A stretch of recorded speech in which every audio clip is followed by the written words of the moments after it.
bojo ngenyek, bojo lemu-lemu, bojomu gedine sak cakro sing colong wong kok. Aku yang gumun Mas Nyun. Mas Ngemut wesi. Mbok ngemut liyane.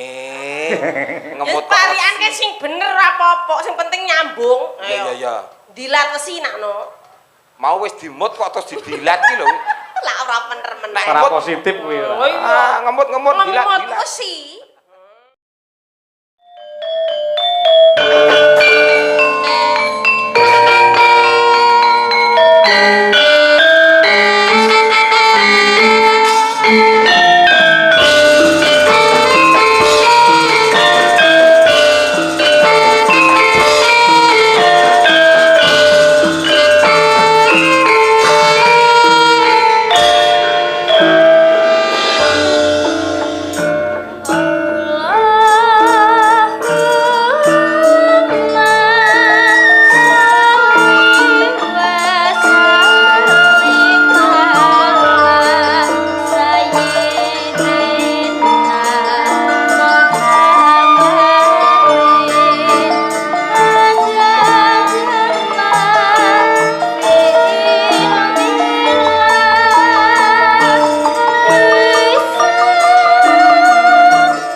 Yang pertama dan yang terutama, tepuk tangan untuk Gebyar Budaya Mataraman yang ada di Ponorogo.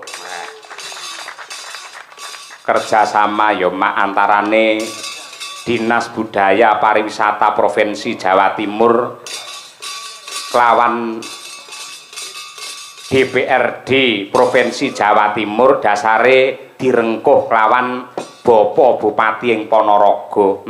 Bener kepara nyata nok.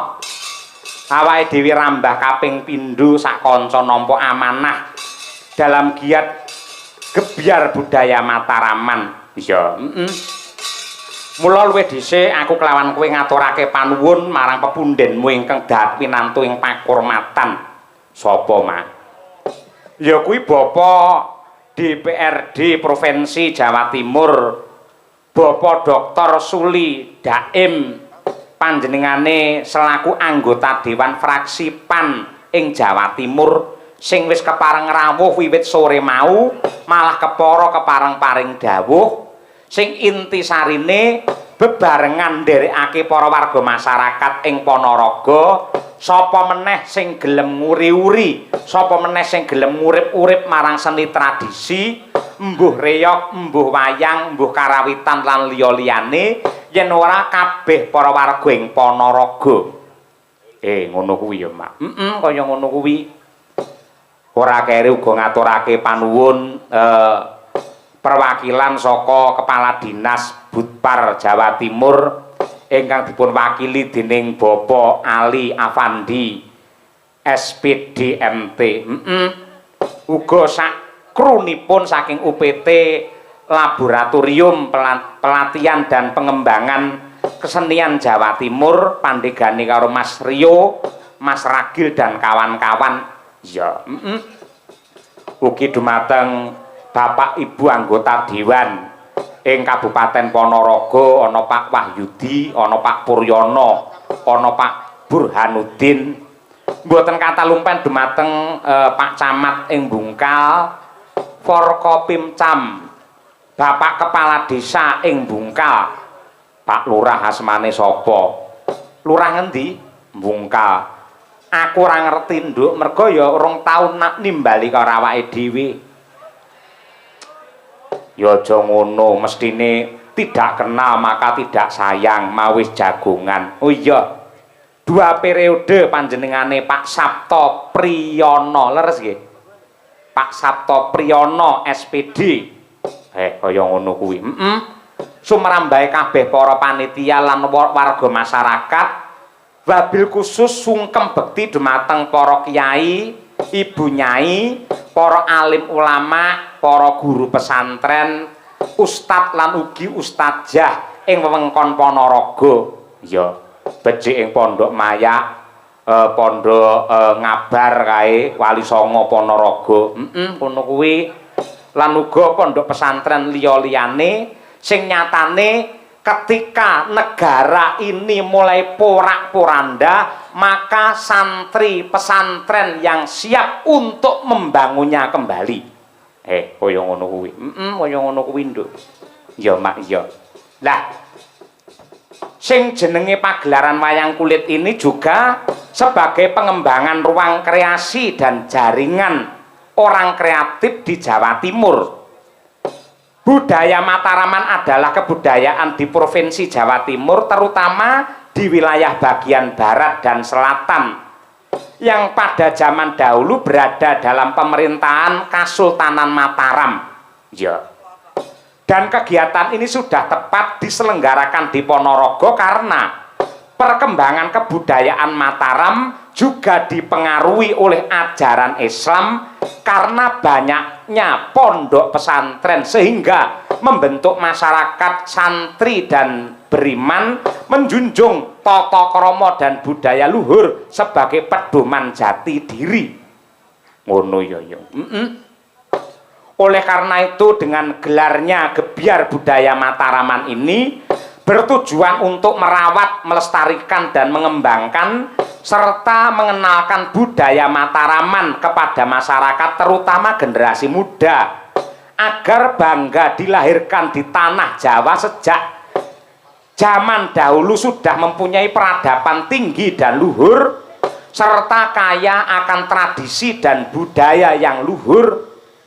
Mula nduk yen kowe manut lan nindakake ajarane wong kuna simbah-simbahmu mbiyen kaya ta ajaran andhap asor lembah manah gotong royong aja dumeh mulat sarira hang rasa wani tepa selira bawa leksana lan isi akeh kata mutiara liyane yektine kabeh mau yang ditindakake bakal dadi sumber kekuatan yang luar biasa sehingga Kabupaten Ponorogo semakin hebat, Jawa Timur menjadi gerbang baru Nusantara yang tercinta. Ngono kuwi. Kaya ngono kuwi. Ya semoga-moga sembodo Kang Jinangka rahayu Kang tinemu Basuki Kang KSD. Aku melu marem kok, Mak.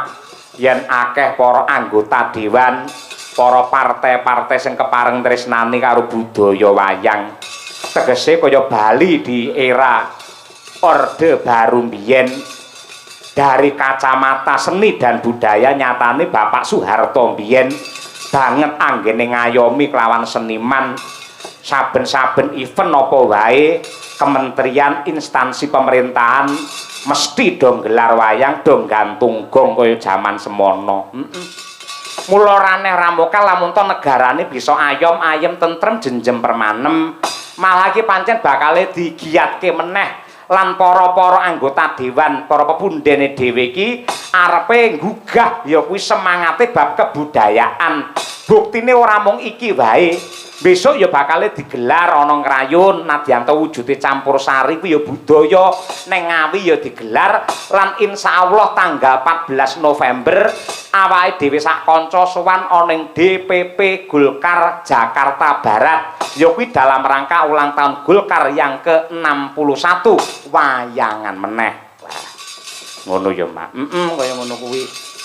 Mula beci ayo nderekake kabeh para warga masyarakat nyuwun marang purbane Hyang Agung ndedonga marang Gusti ingkang Maha Kuwasa mugi-mugi ingkang kawogan para pinisepuh para pejabat sumrambahe para warga masyarakat para penonton ingkang sedaya kepareng rawuh wonten ing mriki lan mirsani lumantar streaming sedaya pinaringan hayu lan rahayu durga mendak kala sirna yuwana Basuki pinaringan rejeki ingkang turah melimpah ruah kebak barokah sehat lahir batin tentrem lahir batin keselamatan donya nganti tekan akhir Allahumma amin. Hasbunallah wa ni'mal wakil.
kejaba saka kuwi perlu banget tak aturake lamun to para kadang-kadang seniman pedalangan lan para masyarakat penggemar wayang nembe wae kelangan gedhen.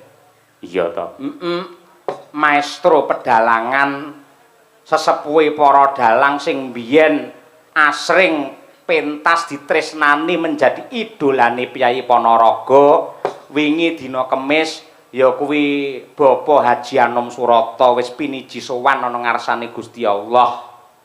Mila kula nyuwun dumateng sedaya kemawon para lenggah kula nyuwun keikhlasanipun donga panjurungipun mugi-mugi alusipun Ki Haji Anom Surata tinampi wonten ngarsanipun Gusti dipun apura sedaya kalepatanipun satemah tentrem mulya wonten swarganipun Gusti Allah. Allahumma Allahumma amin ya rabbal alamin.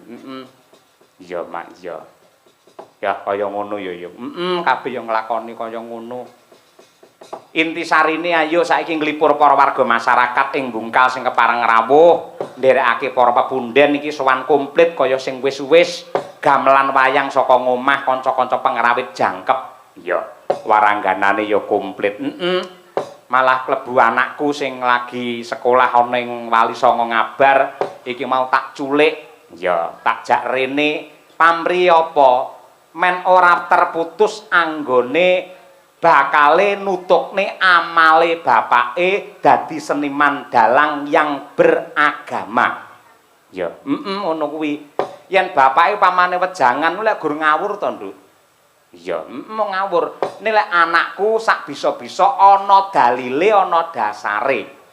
Si Brahma Kesawa kuwi.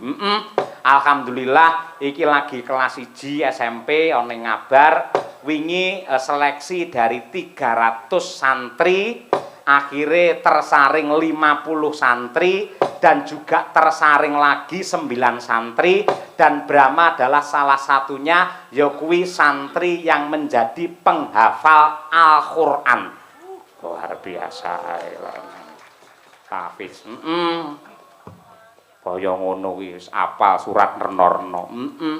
Lek mbok iki apale gerdung arep mangan kok no. Nah iku ya penting kok kuwi. Ngono kuwi. Ya, Iki ngaturake apa? Ana bintang tamune ya kuwi Mas Gareng Tralala karo ya kuwi Mbak Lucy Brahman. Ha iya. Mbak Lucy mula diarani Brahman pancen ya bokonge gedene semono. Luar biasa. Mula mumpung iki urung besar ayo kon nembang dhisik. Ayo. Mergo yen besar sok kuwi arep nggih kurban. Ayo. Monggo Mas Gareng Tralala kula aturi pinarak wonten pepanggungan mriki. Ayo nggih. Semeneng atger aja pijer nangis. Nger yen nangis dak ilang matise.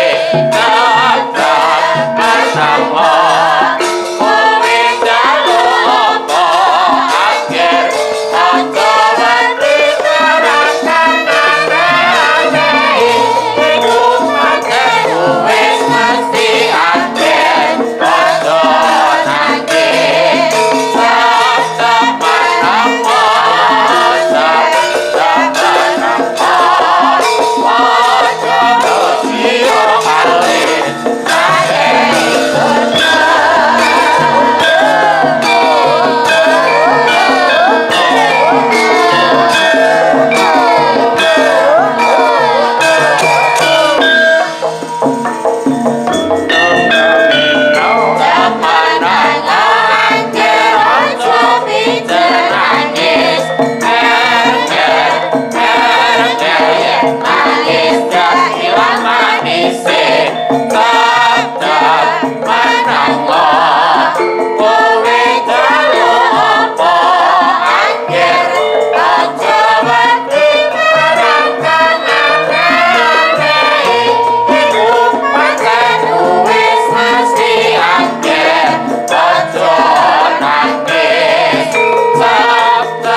Alhamdulillahirabbil alamin. Assalamualaikum Mas Gareng Tralala. Waalaikumsalam warahmatullahi wabarakatuh. Mak Cangik, Mbak Limbuk, Pak Cahyo Kuntadi. Wah, awake dhewe chemistry tenan. Chemistry. Galang, dagelan, sinden, pengrawit kabeh biru. Nggih, biru. Kejaba nyengkuyung karo Partai PAN.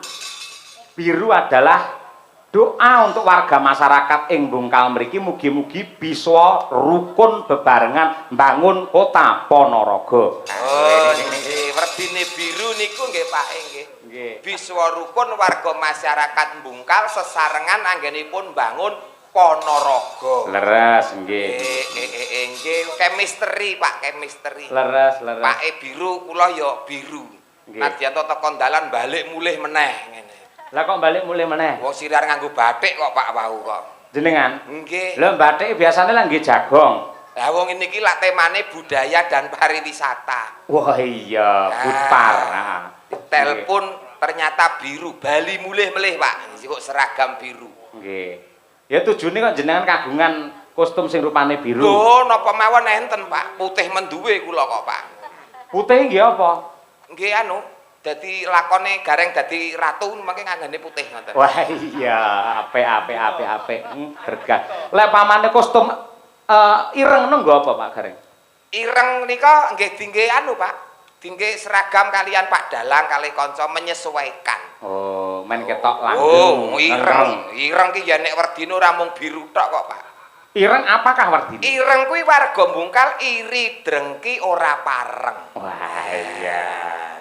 Ngono. Eblek wayang ki rupane abang. Abang saka tembung warga Bungkal, aku bangga karo Ponorogo. Wah iya. Ngoten lho Pak. Gunungan iki warnane enek kuninge. Apakah kuning? Kuning menika winengku ati kang wening. Dadi warga masyarakat atine wening, pikirane resik. Ijo. Ijo iki lho jodone warga masyarakat Bungkal dalange Pak Cahyo Kuntadi. Wah iya. Oren. Oren menika abang ya ora, dadi coklat ya ora, kuning ya ora. Kok sik to? Terjemane oren ki apa? Oren menika ora tau leren, Pak. Wah iya. Ora tau leren le nyambut gawe mergo ditresnani masyarakat. Pokoke otak-atok gadok piye mulih nggawa dhuwit ngono ya, Pak. Iya nggih. Tekno kadung corengan kok, Pak. Nggih. Niki dalam rangka gebiar budaya Mataraman Mas Gareng. Ingkang dipun tindakaken dening keluarga besar Dinas Budaya dan Pariwisata Provinsi Jawa Timur kalian DPRD Provinsi Jawa Timur. Leres. Menika ingkang dipun pandegani kalian pepunden kula Bapak Dr. Suli Daim saking PAN kala wau. Ngoten, ingkang sampun sambutan kala wau nggih. Leres nggih. Nggih, nderek Mangayu Bagyo lekasipun menika Disbudpar Dinas Budaya dan Pariwisata ingkang dipun sengkuyung sepenuhnya oleh DPRD Provinsi anggenipun gelar budaya wayang wonten ing Desa Bungkal, Kecamatan Bungkal, Ponorogo mriki, Pak. Nggih. Mugi saged berkelanjutan. Amin ya untuk masyarakatnya. Nggih. Kenapa kok desa kene iki diwenehi tenger Bungkal? Mulai.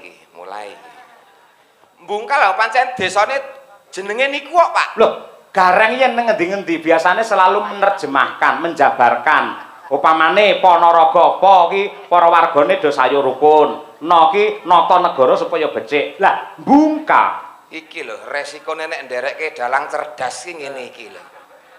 Sampeyan yo cerdas kok ya. Tenan iki iso koplak tenan iki nek orang iso ngikuti. Bungkal. Heeh. Niki dionceki ngoten, Pak. Nggih no. Ya sak iso-iso ya, Pak. Nggih. Sak iso-iso mergo ora persiapan kok langsung didadak ten panggung kok, Pak. Iya, Kak. Pancen yo kudu serba cepat, tepat dan akurat. Oh, nggih. Ya sak iso-iso. Bungkal miturut keperluan dalu niki. Betul. Bismillahirrahmanirrahim. Hurufe napa, Pak? B U N G K A L. Leres. B Bungkal gitu. B ne bersama-sama Dinas Budaya dan Pariwisata sing diembani utawa diestoni dening DPRD Jawa Timur, Provinsi Jawa Timur nggelar acara wayang untuk masyarakat. Tepuk tangan, spontan yang bagus ini. Pinter tenan iki. Luar biasa. Niki pun nanya kemeringet lho Pak, niki Pak. Yang kedua U. U menika tujuanipun Pak. Nggih. Untuk siji menghibur masyarakat, ping pindhone untuk selalu inggih menika memupuk utawa nguri-uri budaya lan tradisi supaya tidak hilang. Nah, itu U. N sik dawa lho. Iya Pak, dawa Pak, dawa. Nggo mlaku ngantek ketekuk-tekuk Pak, dawa. N nilai luhur yang ada dalam pakeliran wayang sebagai contoh untuk kehidupan berumah tangga dan masyarakat ana ing bungkal mriki. Luar biasa. Men saya semangat para penonton. Tepuk tangan to Pak Gareng elok iki. Men tambah semangat. Pun mboten sah tepuk tangan pun. Lah ngopo? Wong iki yo mringis tenan kok dadak tepuk tangan. Gareng Tralala itu tidak pernah membutuhkan tepuk tangan, Pak. Terus? Nggih, yang dibutuhkan Gareng Tralala bukan tepuk tangan tapi uluran tangan, Pak. Iya. Tak kira saweran. Beda karo saweran. Oh, beda. Uluran tangan iki tegese donga, Pak. Donga, muga-muga pinaringan lancar anggere kula mikir mbungkal niki, Pak. Wah, iya. Nggih, mau apa mau? Niku wau U, N. Terus G. G ya, Pak ya? Nggih. Nggih, alon-alon, Pak. Alon-alon, yo nganggo mikir kok, Pak. Generasi milenial, generasi muda, generasi yang akan datang diharapkan akan tetap selalu cinta akan budaya dan tradisi Indonesia. Luar biasa nggih. Astagfirullah. Ora rugi sewengi 750 ngene iki. Lah nggih to, arep golek jangkep 1000 kok angele. Iya. Yo sing penting berkah barokah. Penting disyukuri ora lokak saya kebak. Ora lokak tambah kebak, disyukuri mawon.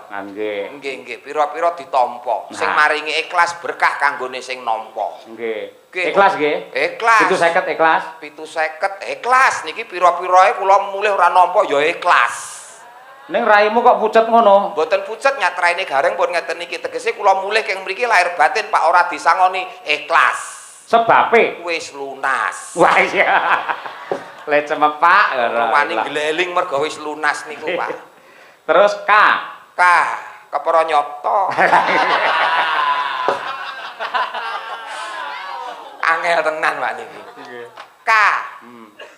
Kebudayaan dan pariwisata sinergi untuk bersama-sama menghibur dan memberikan edukasi terhadap masyarakatnya melalui pentas wayang kulit. Wah, elah.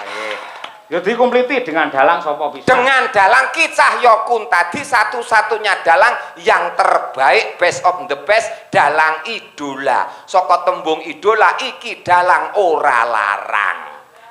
Iya.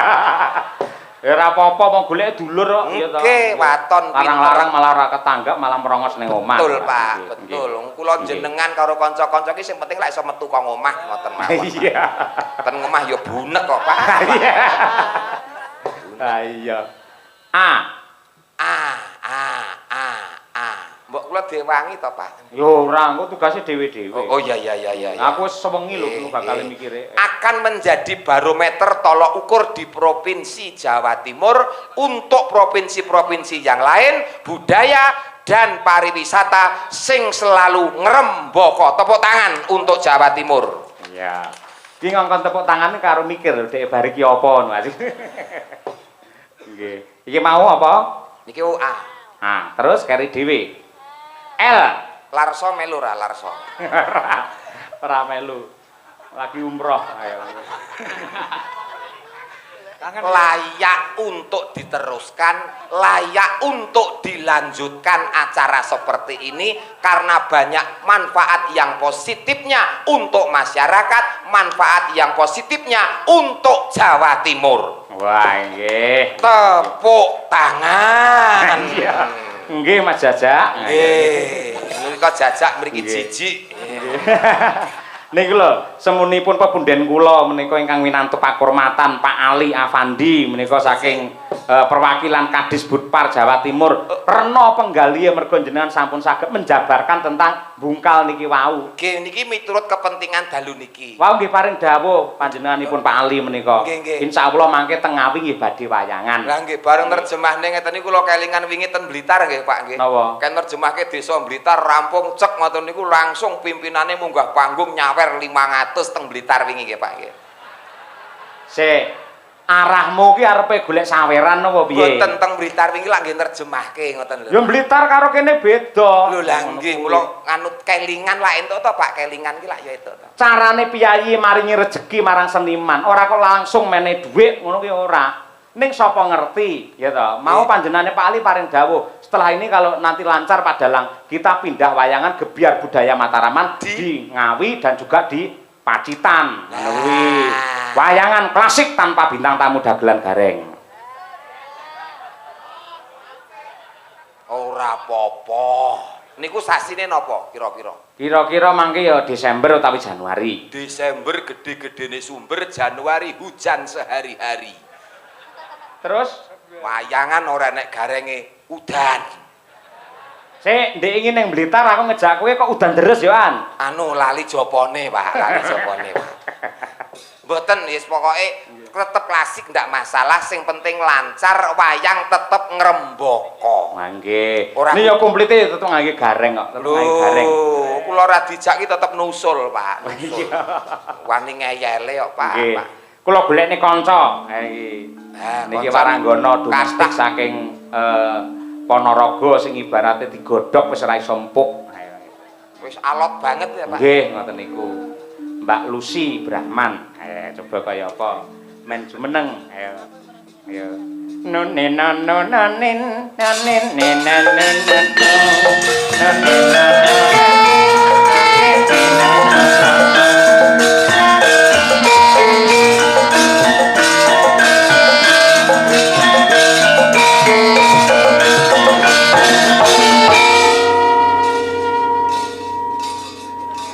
pun tepang Mbak Lucy kali Mas Gareng Tralala. Waleh. Tek ora kepenak tek waleh. Biyayine cerdas kaya ngoten nerjemahke bungkal. Niki pras ketemu jenengan. Terus Biasane ora beda karo gurit. nggih. Kowe karo aku waleh, aku karo kowe saya nek tenan. Awan Lucy, sore Lucy, wengi Lucy. Wis, nek tenan, Pak. Kula niku nek entuk wong model kaya ngene iki tenan, Pak. Wis ora beda, Pak. Ora beda pripun? Sing nang omah ya padha iki mekroke, Pak, pun. Piyayi Putri yen lemu iki tandane tentrem atine mergo diayomi karo sing kakung. Urung karuan dablek ya iso kok ngono kuwi kok. Ning wong wadon nyun sewu lho Pak Dalang. Monggo Mbak Lucy. Wong lanang kudu bersyukur duwe garwa lemu tur gedhi. Mergo wong lemu kuwi siap siaga. Arep kok mbok tinggal sampe ra tau ning omah to, gendengmu bocor sapa sembenake ra bojomu, ya ta? Bojomu ra mbok ingoni 2 minggu kowe sampean ra duwe dhuwit ya panggah lemu. Bojo ngenyek bojo lemu bojomu gedine sak cakruk sing colong wonge kok. Loh, Aku yang gumun Mas Nyun. Masa to? Ngoten niku kula tangleti tanpa berdosa. Riyen niku suami tenan niki paling setia. Jadi laki-laki yang sangat tanggung jawab, duit bayarannya 10 juta Dik, 20 juta. Bro. Kabeh sing nampa telepon iki bojone. Wah, 2 kula niki. Sing garwane riyen niku. Gedhe niki. Heeh, mari ngono keri dhewe kene kok tolo tanggapan malih dhewe aku ngono. Terus tak tekoni, "Dik, lah bojomu ning ndi?" Tak sedekahne aku ngono. Lah sedekah duwene kancane dhewe. Enggak. Kene cah los kok. Sedekah kok mung dhuwit ki apa? Damen no. Bojo jaluk kanca, wehke. Sik to. Kowe ora ngerti sing jenenge jiwa satria Mas Gareng. Wong lanange bakal muntap kanemsone yen siji dijawat bojone, loro dijarak anake. Wah, nah aku ora muntap malah enteng sanggane kok, Pak. Ora ndek bojo, ora masalah. Terus lek pengen piye? Tuku. umpama pengen mangan itu tuku ning warung. Oh, mergo ning omah rene sing masakne ya. Masake. Ngoten lho Pak, maksudnya Tapi ngoten niku. alhamdulillah Kaya yang sabar apik-apik awak mekrok kaya ngono. Wah, iso benakne gendeng. Ya kabeh iki nek plus minuse to, Lus. Nggih to, Pak? Leres. Ha nek apike nek nggon benakne gendeng, tapi cilakane wong lanang nek duwe bojo lemu ngene iki tenan. Wah, bojo lemu nek dikeloni kaya ngeloni traktor, Pak. Oh, ya carane malah penak duwe bojo lemu rasa golek selimut kok ya. Lah, ora golek selimut piye anggere diambung angop, keloni ngorok, ngentut, ngeces. Beda kamu lho. Loh, saiki ora enek wong wadon ngono kuwi. Sekarang tuh zamannya apa saja lek duwe duit apa wae dadi servis. Nyapa liya kok guyu rumangsa. Lah rumangsa dhewe dadi jensete kan tunggale traktor ya. Iya. Aja kaya ngono.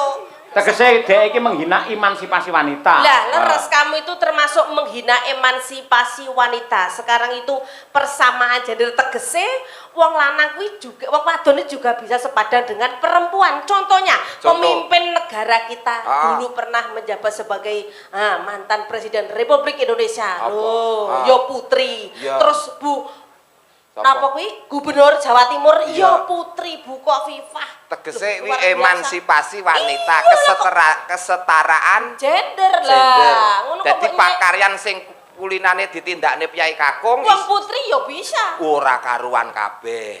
Contone? Bong supit kae. Ora enek bong supit wedok, umpama enek lho aku tetakan meneh kok. Bong supit iki sunat nih. Heeh. Enek wis tau ngerti kowe bong supit wedok. Sing nyunat ngono ya? Lho, mesti aku karo Pak Yoyo antri esuk dhewe no tekono. Nggih. Ning Piyai Putri niku rekoso lho Mas Gareng, kok mboten kok mbelani Mbak Lucy mboten. Rekosane napa? Kula kali panjenengan dilahirkan dari rahim seorang ibu. Terus Gembel bayi 9 sasi 10 dina. Rekoso banget. Tur yen lairan niku yen ora pepak sambung tuwe iso gondol nyawa. Mergo kaprahe ning agama diarani perang cakil ngoten nika. Sabil, Pak. Oh, sabil. Perang sabil, senes cakil, Pak. Iya, sabil. Senes cakil. Urung lek putrane ora metu-metu. Yo, dijahit ora temu dijahit yo bras kuwi ya toh nyawa. Ngono lho. Wong lanang apa paling wong lanang kudu disupit pisan tok wis selawase yo. Lho justru malah lara iki lara wong letet-tetak timbang wong lairke, Lus. Wah, jan pengalamanmu ki cetek kok, Lus. Lara wong wedok ki arek lairne. Lara wong tetak. Lah nyapa? Wong tetak pisan wae kapok, wong lairke lho ngantek 6, ngantek 7. Oh, Nek Mas Gareng kudu eling. Napa? Wanita adalah tiang keluarga. Lah, wanita adalah Tiang keluarga. lah, kula ki tiang jaler, Pak. Yoan, Pak. Wong lanang ki tiang jaler. Nggih, pancen ya ngono ning najan kaya ngapa lan kepiye pinter kaya apa ki lek kata-kata.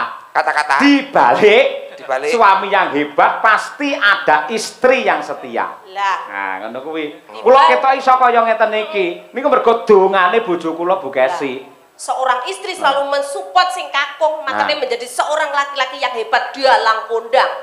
Bojomu yang ngono. Rak. Di mana suksesnya seorang laki-laki? Ya. Karena ada wanita yang hebat. yang setia Yang kok. setia, yang setia. Gini aku sukses sih bojoku ra setia. Lah nyapa? Ya kuwi mau. Oh. Ora apa-apa, tapi- tidak semua pepatah itu benar, Pak. Oh iya. Oke. Tapi kan sekarang harus diganti yang luar biasa. Apa? Garwane brondong niki Mas. Oh, ora ngrembug keluarga. Iki ngrembuke Dinas Oh, Budaya iya, dan luar Pariwisata. biasa. Malam Nah, hari ini sing mirsani sampai jeduk ana apa? Matur sembah nuwun. Niki dicaosi genten parian nggih penonton. yo iso ta? Ya, lho. Ya, coba. Kiai mrigi kok. Aku Coba. belajar kuning Kiai buka loh. Iya, parian, coba. Pamane pripun? Nah, piye? Ngecor beton digawe sumur. Cakep. Cakep. Mugi para penonton panjang umur. Amin. Amin. Terus ngemut wesi. Mbok ngemut liyane. Ngemut Parian ke sing bener apa-apa, sing penting nyambung. Ayo. Ya. Dilat wesi nakno. Mau wis dimut kok terus didilat ki lho. Lah ora bener meneh. Ora positif kuwi Oh ora. iya. Ngemut dilat. Ngemut wesi. Terus Ngemut wesi. Iya, sita. Karo mikir kaya ngemut wesi. nganti kok Iya. Aku iso iki jane. Iya, Pak. Ngemot wesi. Setengah mati. Setengah mati. Mugi Pak Suli kathah rezeki. Amin. Wong gur arep gur arep rone kok dadak ngemut wesi lho kok ya. Tes beneran ngantuk lho. Oh iya. Sampean saiki kagem Pak anu Warga masyarakat Bungkal. Iya, warga ya. masyarakat Bungkal. Tuku ungkal campuri es. Warga Bungkal kabeh pinaringan sukses. Sik ora masuk akal, ungkal iso karo es iki piye to kuwi? Tuku ungkal mampir tuku es ngono lho, Pak. Oh, alah mampir. Sisan ngono lho, Pak, sisan ngono, Pak. Iya. Apa kok ora beneran? Tuku bantal karo ngombe es ngono ya gak apa-apa. Ya ngono, senengane kok. Nah, Neh, apa neh? Lho, mulih ta kula ta? Singkat. Tuku ungkal dinggo ngasah arit. Warga Bungkal kabeh sugih dhuwit. Amin. Kari dhewe eneng iki sing urung kelewatan pokoke. Apa? Tuku uyah digawa mrene. Pak Lurah kapan wayangane? Pak Lurah niku guru api-api ya. Oh, yayine sae sanget lembah manah nggih. Sukses Yo selalu. engko bar iki terus bersih desa mapane ana kantor desa Bungkal kene. Didongake wong kabeh sugih rezeki engko wayangan wis dadi niate Bungkal dijadikan tempat untuk pagelaran wayang oleh Dinas Budaya dan Pariwisata. Betul. Ora mung wengi iki nek engko bakale berkelanjutan. Amin ya Rabbal Amin. alamin. Dengan dalang kisah ya kuntadi. Bintang tamu gareng. Bejen. Nusul. Nggih, niki dawuh napa rumiyin? Nembang rumiyin Mbak Lucy. Nggih, Mbak rumiyin, nggih. Nggih. Kula nyuwun menika caping gunung langkung rumiyin ingkang dipun kersakaken kalian para sutresna budaya mliginipun ingkang kala wau sampun kepareng leladi dumateng kula sak kanca para perwakilan panitia. Oh, nggih. Juru ladi lan sanes-sanesipun supaya enget kalian zaman perjuangan ngersakaken caping gunung dijenglengke sing nembang Mbak Lucy sing jengleng Pak Digareng. Nah, Oke. monggo Pak. Saben bengi Nek dhisik iya Lus, nek saiki wis 3 sasi pisan kok Lus. kok iso ngomong lepayune. Ya nek dhisik sik saben bengi Pak, nek saiki wis tuwek iki 3 sasi pisan ora mesti Pak. Tembang kok diprotes lho ora. Lah ya urung karuan 3 sasi pisan nembangke niki lho Pak. Oh iya. Nek dhisik saben bengi ya. Pak Lurah kok langsung gujeng ya karo Pak Dewan. Batine ngene, ya trah iya.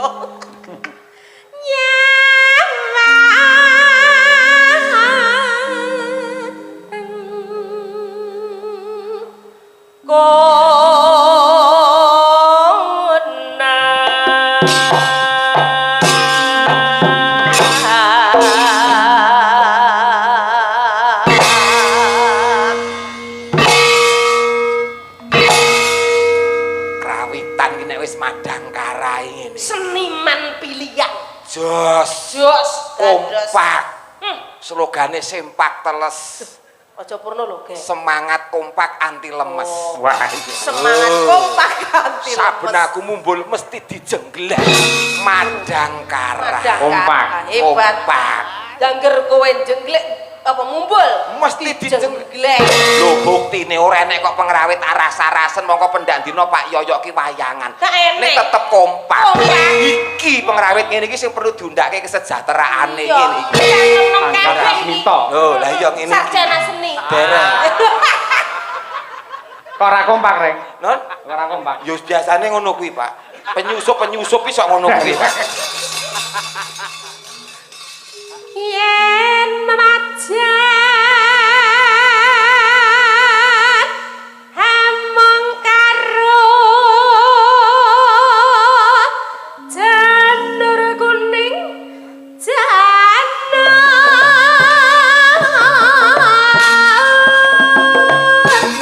kuning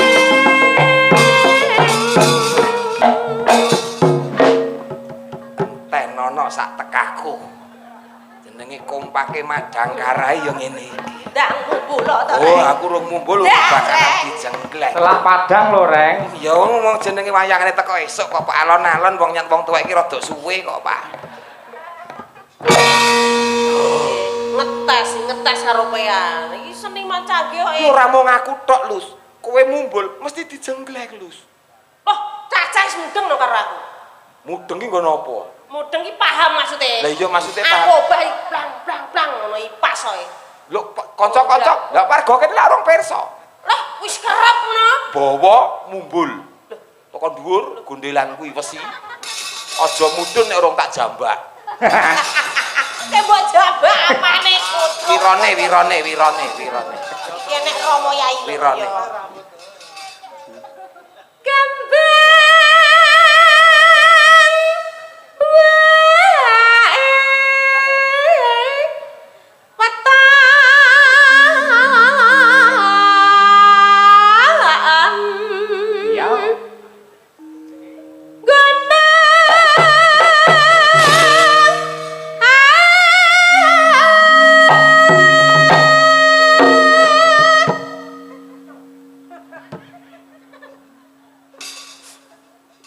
Persis kayak sapian letong persis. Ancang-ancang dhisik. Ngono lho, meneh kode letong mbok pangan kuwi letong ku. Letong. Wong kreasine dhewe-dhewe ya, Mbak ya. Oh iya. Lho. Guna.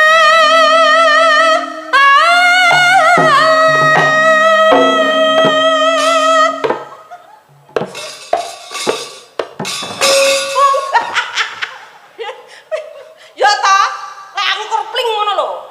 Ya matur to, nyuwunmu ki sing kepiye? Matur sing becik karo kanca-kanca. Maksudnya ngene lho Mas, lek aku mumbul ya kendang ana anu gareng ngono ki ditabuh bareng-bareng ngono lho. Pas mumbul tabuh iki diangkat ngono. Oh, tabuh diangkat ya. Masa radel aku memang ngono kowe. Tembung ki akeh mula bokong dilumahke nek ngomong digenahke. Nah, iya to Pak. Nggih, Purwodadi kutane. Sing dadi omongane. Heeh. Ayo iki malu Mas, pokoke aku tabuhana jenglengen kaya kuwi ngono kuwi pas drueng ngono kaya. Nah, ngono Mas, dituruti Mas. Iki kok nek ora mbok turuti mangan pager lho iki kok. Saiki awakmu sing bawa terus aku sing mumbul. Oh iya iso. Jang. Guna.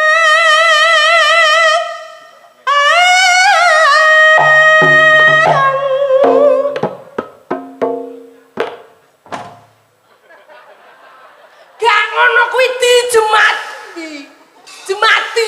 Gak diangkat ning dhuwur ngono kuwi di.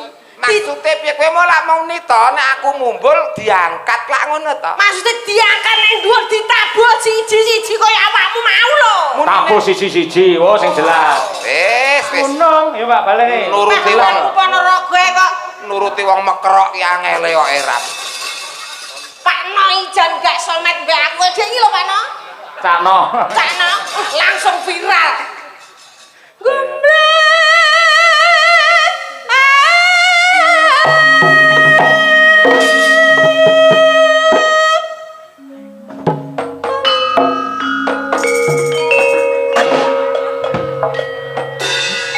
Gak ngono kuwi. Jare ditabuh siji-siji.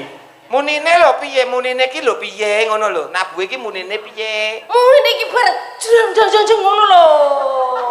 Muni ditabuh jreng ngono lho. Oh, ndang jreng. Oh iya. Aku wong Ponorogo ora adil. Turutan ora mbok turuti uda ning panggung wong iki. Aku dhewe kayak kesenengan kok ya. Guna.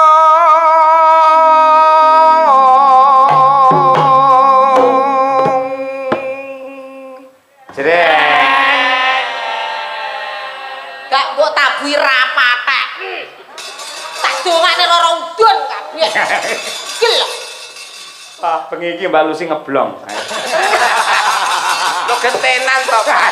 Gentenan. Kasete ben beda, Pak. Iya. Gentenan. Pancen kudu dibolak-balik kok. Oke, ora dibolak-balik gosong, Pak. Kosong. Saiki geden we. Oh. Pacita.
mumpung lagi iso.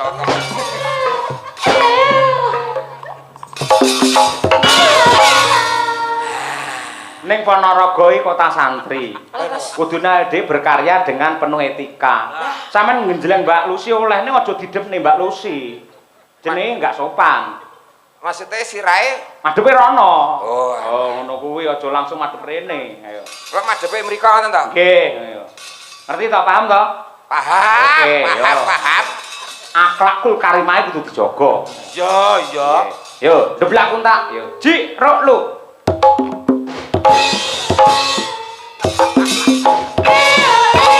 Sik Mas, Cek, salah Pak. salah. Kuwi tetep rene kuwi lho.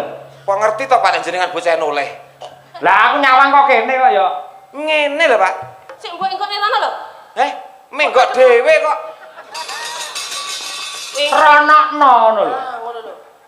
Kok Anu ora instruksi jalan. beneran. Tung tak ketuk. Delung. Deblak untak. Sik to. Pak Ewo lak ngendika to. Heeh. Sirahe madhepe rono. Bener. Lah ya kula ki wis madhep rono. Lah kuwi menggok rene iki lho. Iki sirah liyane. Iki sing luwih terginas neh sampean. Iya. Niki kan terkenal niki napa pelawak yang paling energik. Oh. Nggih. Energi ki apa? Energi itu sing lincah. Lincah.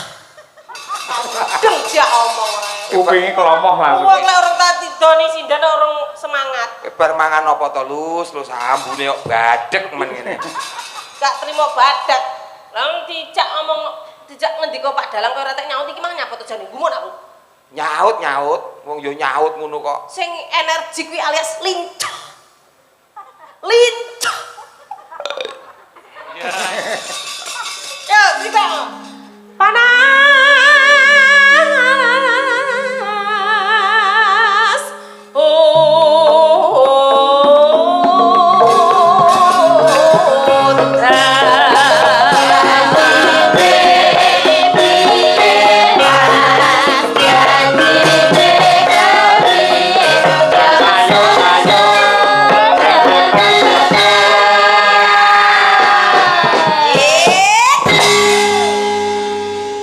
Para penonton ki ora wis biasa lek kurang jenggleng ki sak bulan wis biasa. Pelawak-pelawak kan mumbul sak ping 20 biasa. Lah terus piye? Siji ki apa sini no mahmu adoh kok kulon kono kok. Lah kudune kon ping pira? Lah ya sesuai sing nak bocah nom-nom sigak jeng minim ping 10. Jalukmu ping pira? 10. Tak turuti. Sapa ngerti ki permintaan terakhir. Sesuk sing nang Ngawi ku ora 10 ngono lho Pak maksud iki. Awang maring tratap sampeyan ning ngendika ora. Sing nang Ngawi sok ben iki cukup 5. Oh iya. 10 to? Ayo. Tulang tak.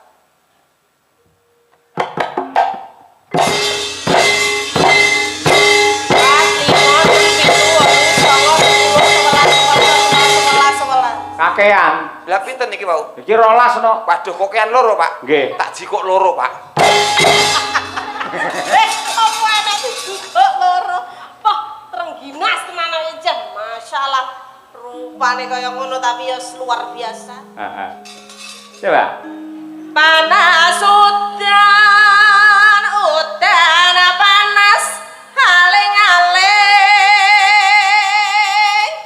capek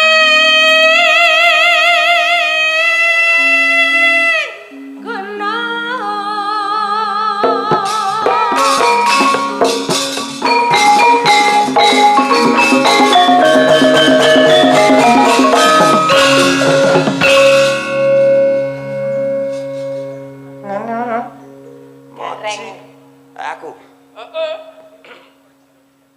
Natyan wadon sarata Suara suling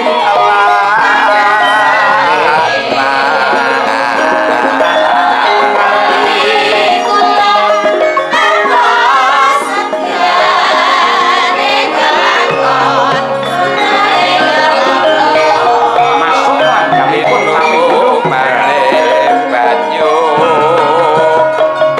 Panas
iki Bapak Kapolsek Tasik kersa lenggah. Inggih, sembah Bapak nuwun. Daramil nggih. Masyaallah matur sembah nuwun.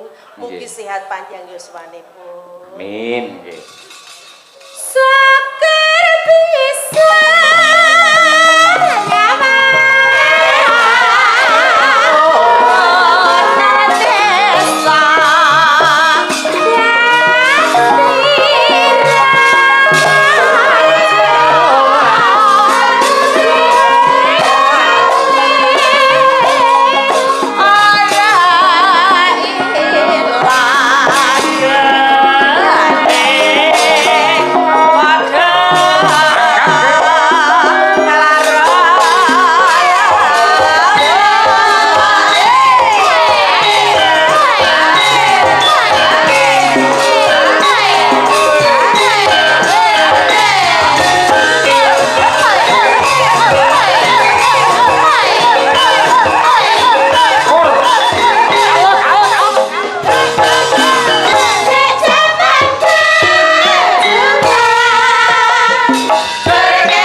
Terima kasih. Jawa sami-sami luar biasa. Nggih.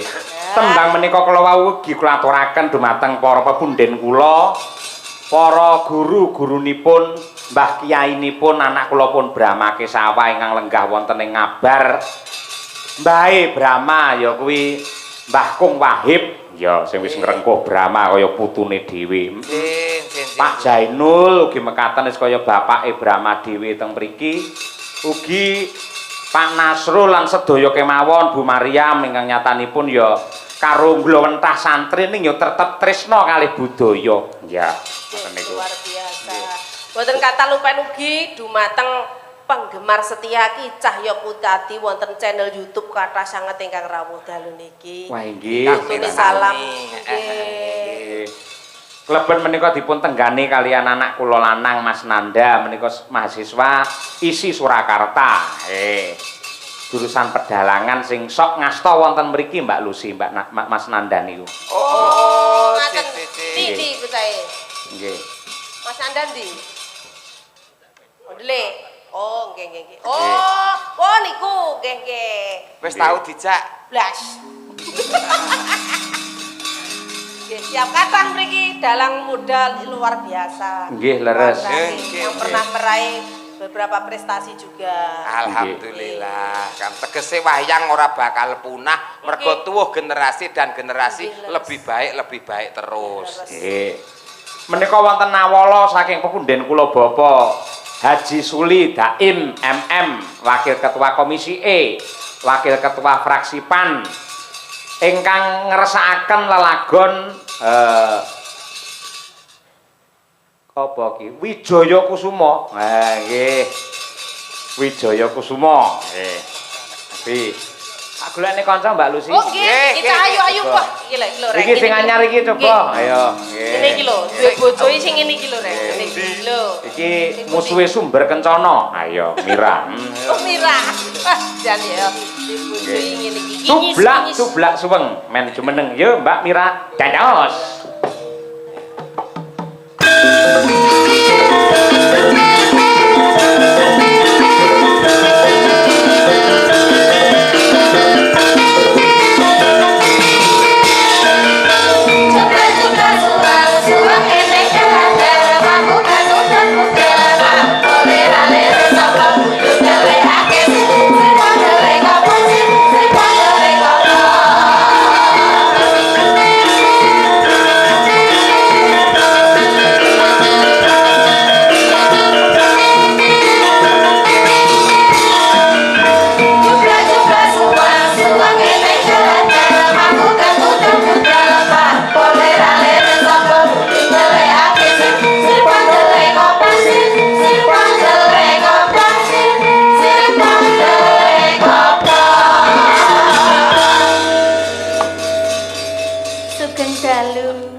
Sugeng dalu Mbak Mira. Wah. Mas Gareng Mbak Lucy. Nggih, Pak. Niki lare niki nalika isih cilik. Alisanipun? Nggih, nate asring tumut kula teng wilayah Nganjuk niki lah bocah Nganjuk. Oh, Nduk Mira daleme Nganjuk. Nggih. Oh, Nganjuk ya, Nduk. Nggih. Karo guyangan ngendi, Nduk? Sing takoke langsung kuwi lho. Kuwi nek nyegat bis kan teng mriko, Pak. Oh iya. Nek nyegat bis mawon nggih. Nyegat bis ora nyegat apa-apa. Lha cak menawi kalih guyangan niku mboten tepi-tepi sanget, ning mboten celak-celak sanget. Kirang langkung nggih setunggal jam. Oh, ya lumayan ado, lumayan ado. Pian kok apa ning kono? Pian pas nemoni aku kae to, ning kono kae to. Iya, nek kowe tutupno kok. Iki cedhaki to Cahayu ki. Ning omah ki gedhi ngene iki cedak cek-cek. Mau ngene iki malah nyengkake umur kowe kocruk. Ya ora to, iki mumpung kesempatan di atas panggung ngono Ya lho. kesempatan di atas panggung ngene iki nek terbawa hati bahaya resikone gede. Iso ngentekke banjar pekarangan kowe iki. Mbak Lucy, Piye? kula kinten mboten wantun kok menawi terbawa hati kalih kula. Amargi niki jenengan angsal salam saking Pak Puntono. Menika marang sepuh kula, nggih.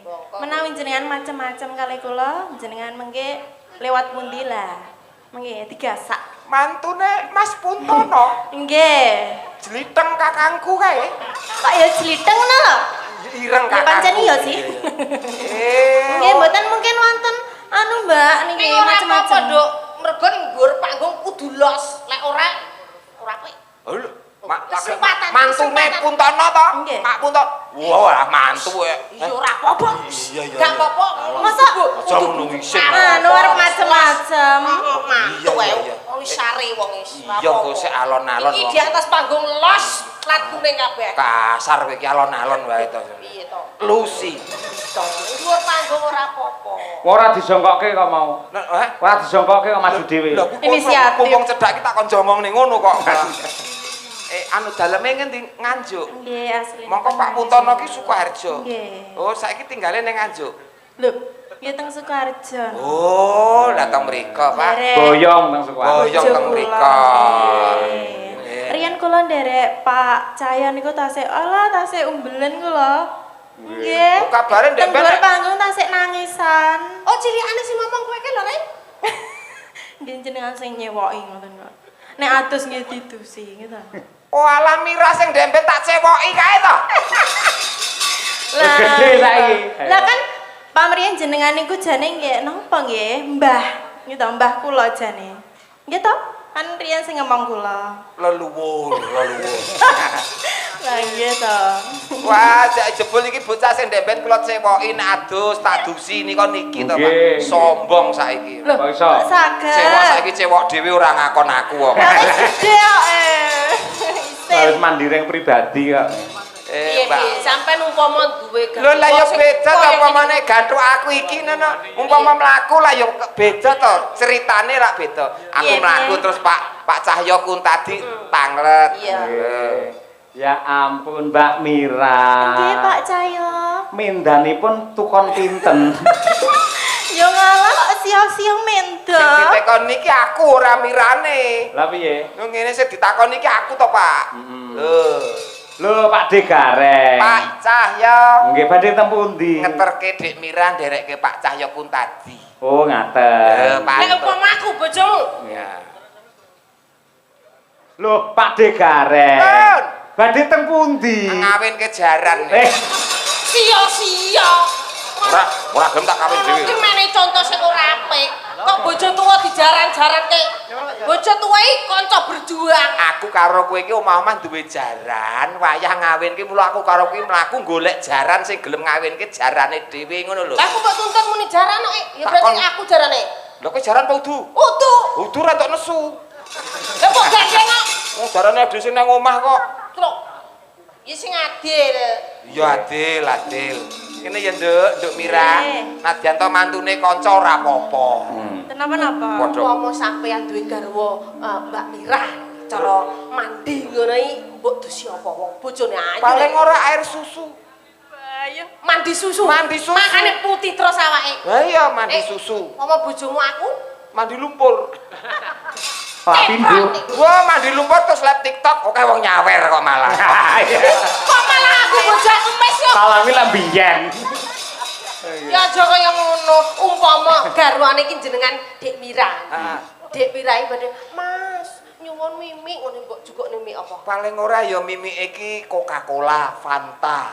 Wong ayu ya. Orange juice. Orange Orange juice. juice. Ngoten Nek niku, bojomu Pak. aku, Hah? aku Mas. Pengen mimi. Mimi Solar. apa ya neng bojone diombeni solar iki lho. Ben iso glegeken. Angine engko iso metu. Lek pomo bojone kayu kowe Mbak Mira, arep tindak ning mall ngene mbok tumpakne apa? Paling ora ya Alphard. Ya Dik ya. Oh, Wong iya, wedoke tumpake cocok. Alphard kuwi nyeni. Nah, aku mesti apik neh iki pomo bojomu aku. Tak tumpake angkong. Disurung ngono apik kae. Adol rabuk ngono. Padha sok mben iki kowe tak jak ning pasar, tak tumpakne ambulan. Gelem. Pasare tutup ra sida ning pasar.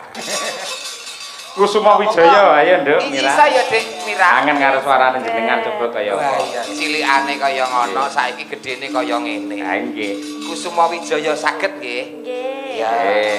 Monggo katur Bapak Haji Suli Daim MM Sugeng Laras. Oh nggih Pak Wakil. Nggih, leres. Nggih nggih. Monggo cancos.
biasa. Wah, elok. Jak terus mawon Pak niki. Napa? Jak terus mawon.